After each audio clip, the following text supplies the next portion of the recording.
몰몬 종교는 어떻게 생겨났나요? 몰몬에 대해 잘 아시나요? 신자이신가요? 만약 신자가 아니라면 당신의 종교는 무엇인가요? 아래에 댓글로 남겨주시면 저희도 알 수 있습니다. 어쨌든 이 영상에서는 이 종교가 어떻게 시작되었는지, 누가 세웠는지, 그리고 그들이 어떤 과정을 겪었는지에 대해 이야기해 보겠습니다. 그리고 왜 지금까지도 전 세계적으로 번성하고 있는지 알아보겠습니다. 그것을 함께 알아볼 예정입니다. 현재로 넘어가기 전에 먼저 과거로 돌아가 보겠습니다. 1800년대 초, 미국은 빠르게 변화하고 있었습니다. 그 당시 미국은 막 새롭게 세워진 나라였고, 나라가 성장함에 따라 많은 사람들이 종교에 대한 관심도 커졌습니다. 많은 설교자들이 여러 지역을 다니며 복음을 전했고, 그래서 다양한 기독교 단체들도 점점 늘어나기 시작했습니다. 게다가 뉴욕주 서부에서는 설교자들과 새로운 종교 단체들이 더욱 많이 생겨났습니다. 바로 그곳이 조셉 스미스가 자란 곳입니다. 조셉 스미스는 12월 23일에 태어났습니다. 1805년 버몬트에서 태어났습니다. 1816년에 그의 가족은 뉴욕주 팔마이라로 이사했습니다. 스미스 가족은 생활이 어려워서 생계를 위해 일을 해야 했습니다. 그래서 조셉의 정규 교육은 제한적이었습니다. 하지만 그는 읽고 쓸 줄 알았고 성경과 다양한 종교적 논의에 익숙하게 자랐습니다. 그 당시 그 지역에서는 종교뿐만 아니라 다른 것도 유명했습니다. 그곳이 새롭게 개척된 지역이었기 때문에 금에 관한 이야기들도 유명했습니다. 심지어 숨겨진 보물을 찾는 사람들도 있었습니다. 그리고 특별한 돌이나 꿈 또는 다른 민간 신앙이 보물이 어디에 묻혀 있는지 알아내는데 도움이 된다고 믿는 사람들도 있었습니다. 조셉 스미스도 이런 보물 찾기에 참여했습니다. 역사적 기록에 따르면 조셉 스미스는 잃어버린 물건이나 숨겨진 보물을 찾는 데 도움을 주면서 선견자의 돌을 사용했다고 합니다. 조셉이 자라면서 그는 주변에 다양한 교회가 많다는 것도 알게 되었습니다. 각 그룹마다 가르침이 달랐고 그는 어떤 것을 따라야 할지 알지 못했습니다. 여기서 그가 나중에 세운 종교에서 가장 중요한 이야기 중 하나가 시작되었습니다. 조셉 스미스. 자신의 진술에 따르면 1820년 봄에 그는 14살 때 집 근처의 조용한 숲으로 가서 기도했습니다. 그가 알고 싶었던 것은 어느 교회에 들어가야 하는지였습니다. 조셉의 말에 따르면 그가 기도하는 동안 아주 밝은 빛과 두 명의 신성한 존재를 보았습니다. 나중에 그는 자신이 본 이들이 하나님 아버지와 예수 그리스도라고 말했습니다. 그의 증언에 따르면 그에게는 자신이 고민하던 교회들에 아직 들어가지 말라는 말을 들었다고 합니다. 이 사건은 오늘날 예수 그리스도 후기 성도 교회에서 첫 번째 시연이라고 부릅니다. 이것은 그들의 교회가 어떻게 시작되었는지에 관한 믿음에서 가장 중요한 부분 중 하나입니다. 이 이야기는 조셉 스미스가 직접 말하고 쓴 그가 본 것과 경험한 것에서 나온 것입니다. 그는 여러 시기에 이 이야기를 여러 번 기록했지만 이 사건 이후에도 조셉이 교회를 세우지는 않았습니다. 몇 년이 더 흘렀습니다. 1823년이 되었을 때 조셉은 17살이었습니다. 그의 이야기대로라면 어느 날 밤 그가 집에서 기도하고 있을 때 한 천사가 그의 방에 나타났다고 합니다. 그 천사의 이름은 모로나이였습니다. 모로나이는 고대 기록이 금속판에 쓰여 있고 그 판이 그들 근처 언덕에 묻혀 있다고 말했다고 합니다. 조셉의 이야기대로라면 그 기록은 아메리카에 살았던 고대인들의 이야기라고 합니다. 조셉은 그 판을 바로 얻지 못했습니다. 그의 이야기대로라면 그는 그 판을 얻기까지 몇 년을 더 기다려야 했습니다. 하지만 이때부터 그의 인생에서 다음으로 중요한 부분이 시작되었습니다. 왜냐하면 이 판들이 바로 몰몬경이라고 불릴 책의 근거가 될 것이기 때문입니다. 조셉 스미스의 이야기대로라면 모로나이는 그에게 그 판들이 고대 기록을 담고 있으며 그 기록을 번역해야 한다고 말했습니다. 번역해야 한다고 했습니다. 1827년이 되자 조셉은 힐 쿠모라라고 불리는 언덕에서 판을 가져가는 것이 허락되었다고 말했습니다. 판과 함께 번역에 도움이 되는 도구들도 있었다고 합니다. 그 후 몇 달 동안 그는 몰몬경이 될 내용을 구술하기 시작했습니다. 조셉이 직접 원고 전체를 쓴 것은 아니었습니다. 그는 말로 내용을 전했고 다른 사람이 그의 말을 받아 적었습니다. 그의 받아쓰기를 적어준 사람들에는 그의 아내 엠마 스미스, 마틴 해리스, 그리고 나중에는 올리버 카우드리 등이 있었습니다. 역사적 기록에 따르면 조셉은 번역에 두 가지 도구를 사용했습니다. 하나는 플레이트와 함께 있었다고 하는 해석기였고 또 하나는 그가 직접 소유한 선견자의 돌이었습니다. 몇몇 경우에 조셉은 선견자의 돌을 모자 안에 넣고 얼굴을 가까이 대어 안을 어둡게 만들었습니다. 그 후 그는 돌에 단어들이 나타난다고 말하며 그것을 받아 적는 사람들에게 받아쓰기를 시켰습니다. 그가 성견자의 돌을 사용한 것은 예전에 보물 사냥을 했던 경험과 연결되어 있습니다. 몰몬경이 시작되기 전의 일이었습니다. 1829년에 이르러 번역은 빠르게 진행되었습니다. 원고의 대부분은 불과 몇 달 만에 받아쓰기로 완성되었습니다. 그 후 그들은 원고를 뉴욕주 팔마이라에 있는 인쇄소로 보냈습니다. 1830년에 여기서 몰몬경의 첫 번째 판이 출판되었습니다. 조셉 스미스의 초기 신자들에게 이 책은 매우 중요했습니다. 왜냐하면 이것이 그가 예언자임을 주장하는 데 있어 가장 중요한 증거가 되었기 때문입니다. 하지만 조셉에게 이 책은 성경을 대체하는 것이 아니었습니다. 그는 이것이 예수 그리스도에 관한 추가적인 경전일 뿐이라고 가르쳤습니다. 그리고 이 책에서 언급된 고대인들에 관한 내용입니다. 몰몬경의 주요 이야기는 바빌로니아 제국에 의해 예루살렘이 멸망하기 전에 예루살렘에 살던 한 가족에서 시작됩니다. 책에 따르면 레히라는 이름의 남자가 그의 가족을 이끌고 예루살렘을 떠났다고 합니다. 오랜 여행 끝에 그들은 배를 만들어 바다를 건너 아메리카 대륙에 도착했습니다. 그리고 그 가족의 후손들로부터 두 개의 주요 집단이 형성되었는데 이들은 네파이인과 라마닌이라고 불렸습니다. 몰몬경의 이야기에서 두 집단은 종종 전쟁, 정치적 갈등, 그리고 종교적 의견 차이를 겪었습니다. 그리고 이 외에도 몰몬경에서 그 신도들에게 가장 중요한 부분 중 하나는 예수 그리스도께서 부활하신 후 아메리카 대륙의 사람들에게 나타나셨다는 이야기입니다. 몰몬경에 따르면 예수님께서 그곳 사람들에게 나타나셨습니다. 그분은 자신의 복음을 가르치시고 신자들의 공동체를 만드셨습니다. 이것이 바로 교회가 몰몬경을 예수 그리스도의 또 다른 성약이라고 부르는 이유입니다. 교회 회원들에게 이것은 단순히 고대 사람들의 역사만이 아닙니다. 이것은 예수님에 대한 그들의 신앙을 증명하는 종교적 경전이기도 합니다. 이제 질문은 몰몬경이 실제로 역사적 기록이냐는 것입니다. 사실 이 문제는 오랫동안 논쟁이 되어 왔습니다.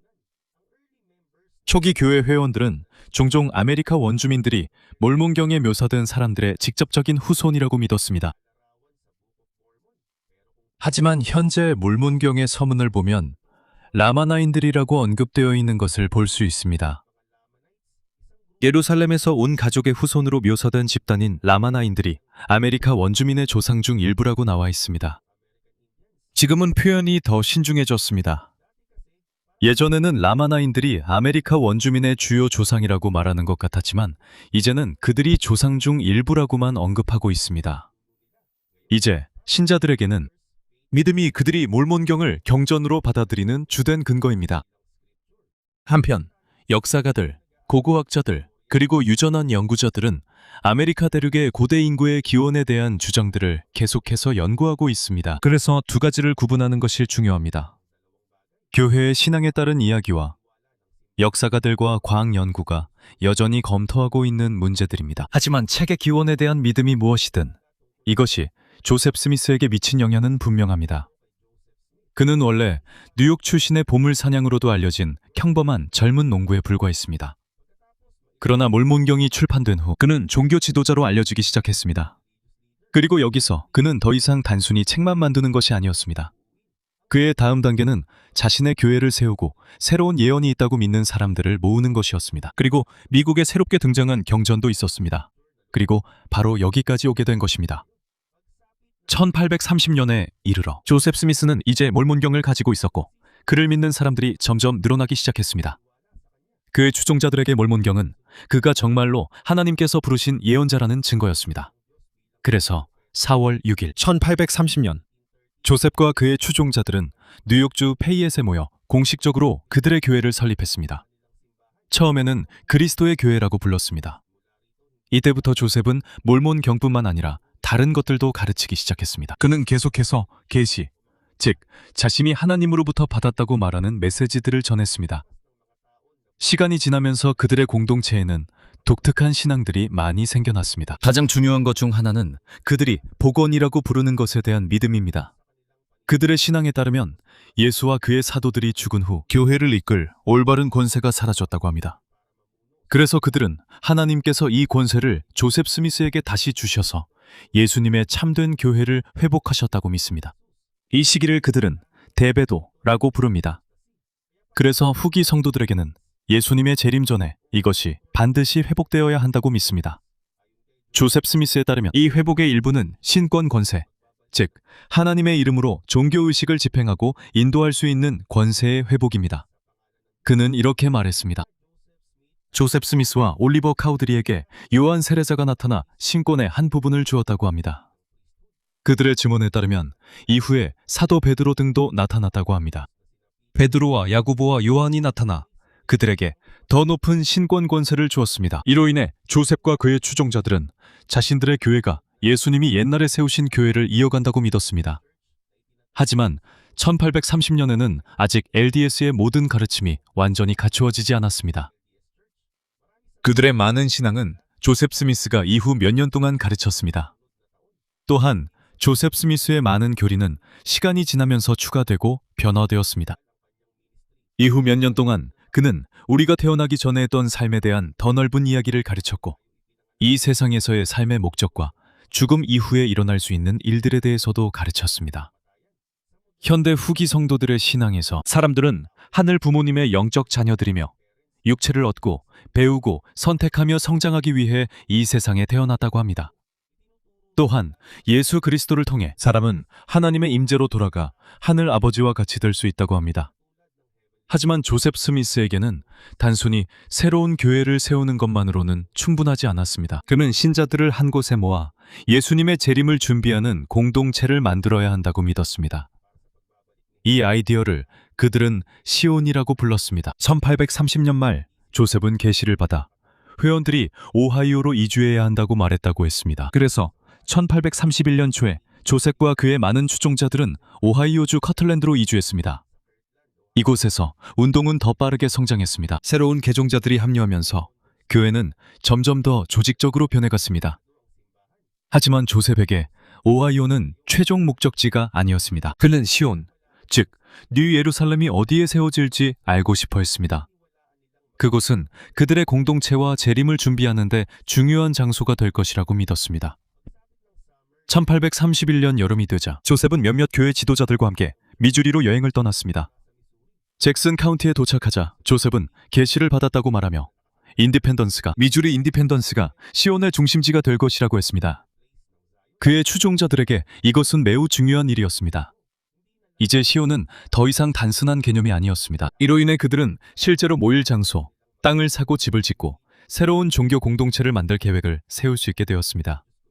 그들은 성전을 위한 장소도 따로 마련했습니다. 조셉의 추종자들이 늘어남에 따라 시온에 대한 그의 계획도 점점 더 구체화되었습니다. 그는 단순히 어디에 세울 것인지 말한 것에 그치지 않았습니다.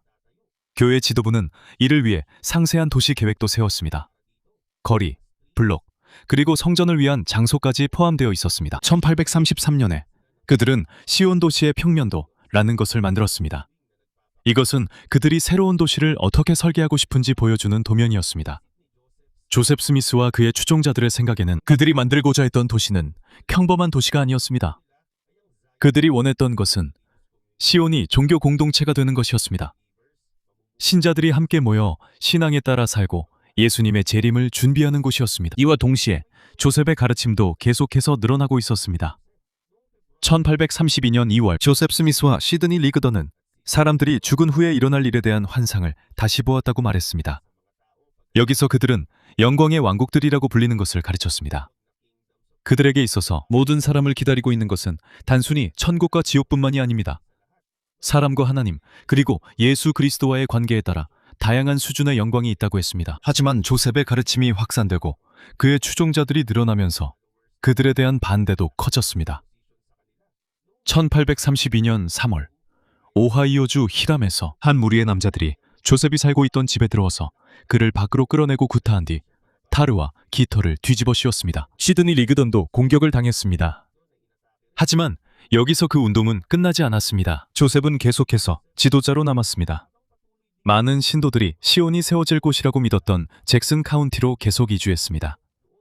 1833년 여름이 되자 약 1200명의 후기 성도들 이 잭슨 카운티에 살고 있었습니다.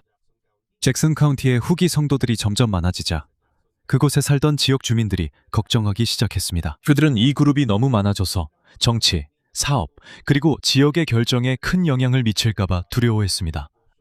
또한 종교, 문화, 그리고 노예제도에 대한 관점이 달랐기 때문에 더욱더 서로 어울리지 못했습니다. 많은 후기 성도들은 북구주 출신이었고, 반면 잭슨 카운티의 많은 주민들은 노예제가 합법이었던 남부 출신이었습니다. 또 한 가지, 지역 주민들을 불안하게 만든 일이 있었습니다. 조셉의 추종자들은 하나님께서 그 땅을 시온을 위해 주셨다고 믿었습니다. 오랫동안 그곳에 살던 몇몇 사람들에게는 새로운 대규모 집단이 갑자기 나타나 자기네 땅이 새로운 종교 도시의 중심이 될 거라고 주장하는 것처럼 보였습니다. 또한 이들은 땅을 빠르게 사들이고 새로 이주해오는 사람들이 점점 늘어나고 있었습니다. 긴장감은 더욱 고조되었습니다. 1833년 7월, 현지 주민들 중 한 무리가 후기 성도들에게 잭슨 카운티를 떠나라고 요구했습니다. 교회 회원들은 바로 동의하지 않았고 상황은 더욱 악화되었습니다. 교회의 인쇄소 중 하나가 파괴되고 몇몇 교회 지도자들이 공격을 받았습니다. 결국 몇몇 지도자들은 회원들이 카운티를 떠나겠다는 합의서에 서명할 수밖에 없었습니다. 하지만 문제는 곧바로 끝나지 않았습니다. 10월 말과 11월 초가 되자 다시 폭력이 일어났고 많은 후기 성도들이 강제로 집과 땅에서 쫓겨났습니다. 대부분은 미주리강 건너편으로 도망쳤습니다. 조셉의 추종자들에게 이것은 큰 저절이었습니다. 그들이 시온이 될 것이라고 믿었던 땅을, 계획했던 도시를 세우기도 전에 잃어버린 것입니다. 하지만 그들은 시온이라는 개념을 포기하지 않았습니다. 대신 그들은 땅을 되찾아야 한다고 믿게 되었습니다. 이로 인해 교회와 잭슨 카운티의 관계는 더욱 복잡해졌습니다. 다음 해들에 걸쳐 후기 성도들의 수는 계속 늘어났고 그들은 주의 다른 지역으로 이주했습니다. 동시에 일부 비물몬 주민들의 두려움과 분노도 계속 커져갔습니다. 양측 모두 점차 무장 집단을 갖게 되었고 더 심각한 충돌이 시작되었습니다. 종교와 땅에 관한 단순한 문제가 점차 정치적이고 군사적인 갈등으로 변해갔습니다. 그리고 1838년에 접어들면서 잭슨 카운티의 긴장은 미주리에서 더 큰 전투로 폭발하게 되었고 이는 주 내에서 작은 내전과도 같았습니다.